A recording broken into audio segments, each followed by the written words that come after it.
Okay, hey everybody. Just another video in why I am changing my mind about Trump and why I'm voting for Trump. I've been doing so much research about this man just this past year and obviously this past month. And I went all the way back to the 2016 debates with him and Hillary. And there was this one question in one of their debates that really stood out to me. There's a man who asked them, you know, everything is crazy right now, but what is something that you respect in your opponent?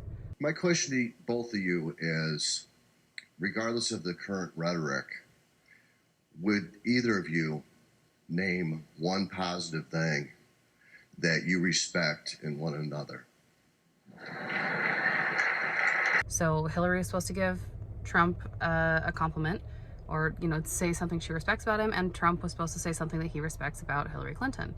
And watching this now in 2020, like, it was so eye-opening to me. So Hillary starts, and she starts with not a compliment to Donald Trump himself. She says she respects his kids, which, okay, she respects his kids, she respects his, you know, how devoted they are to him. And then she transitions into this rambling, you know, she's been standing up for kids and families, and this is a consequential election that, you know, you really need to vote for her so that she can continue fighting for kids and families that she's been fighting for 30 years. So she turns it into something about her, and really doesn't give him a real compliment. Doesn't say anything that she respects about him at all. So yeah, here's her response. Mr. Trump, would you like to go first?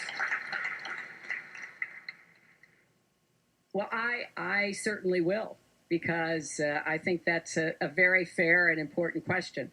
Look, I respect his children. His children are incredibly able and devoted, and I think that says a lot about Donald.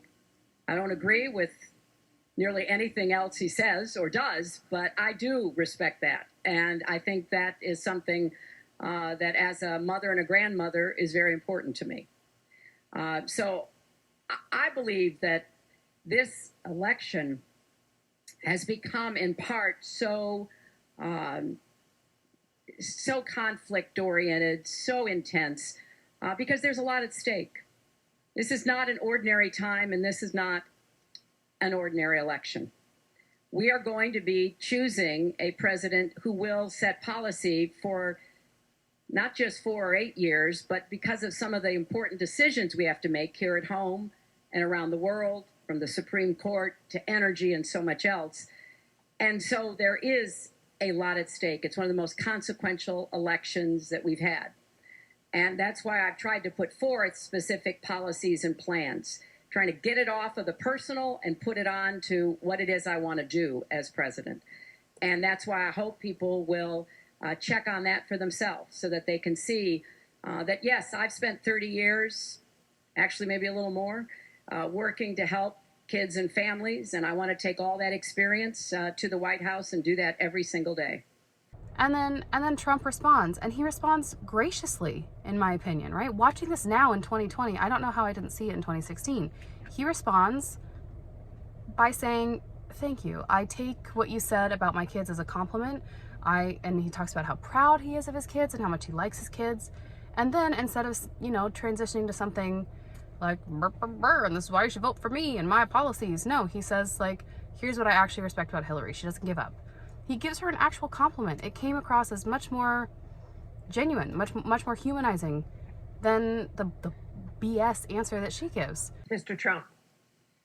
Well, I consider her statement about my children to be a very nice compliment. I don't know if it was meant to be a compliment, but it is a great. I'm very proud of my children, and they've done a wonderful job, and they've been wonderful, wonderful kids. So I consider that a compliment. I will say this about Hillary. She doesn't quit. She doesn't give up. I respect that. I tell it like it is. She's a fighter. I disagree with much of what she's fighting for. I do disagree with her judgment in many cases. But she does fight hard, and she doesn't quit, and she doesn't give up. And I consider that to be a very good trait. He is actually able to say, okay, here's something that I respect about my opponent, and give a real answer. I think that I'm seeing more and more why Hillary lost in 2016.